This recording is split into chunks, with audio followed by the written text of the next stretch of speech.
everyone, welcome back to my channel The Drooling Stories with me भूमि अवधिया। तो guys आज हम बनाने वाले हैं कुरकुरे चाट। तो चलिए स्टार्ट करते हैं बनाना।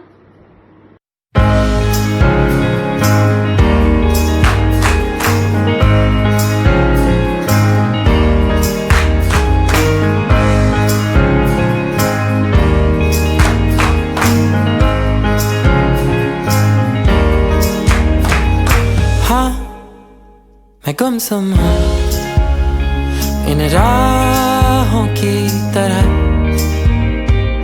तेरे ख्वाबों में, तेरी ख्वाहिशों में छुपा,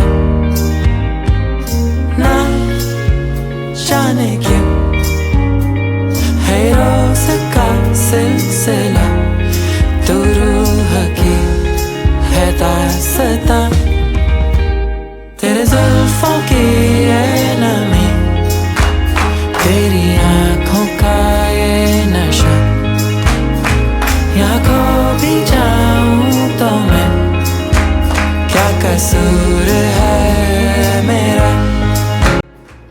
thank you guys for watching my video. अगर आपको मेरी रेसिपी पसंद आई हो तो प्लीज मुझे कमेंट बॉक्स में बताइए और लाइक शेयर और सब्सक्राइब करना ना भूले मेरे चैनल को।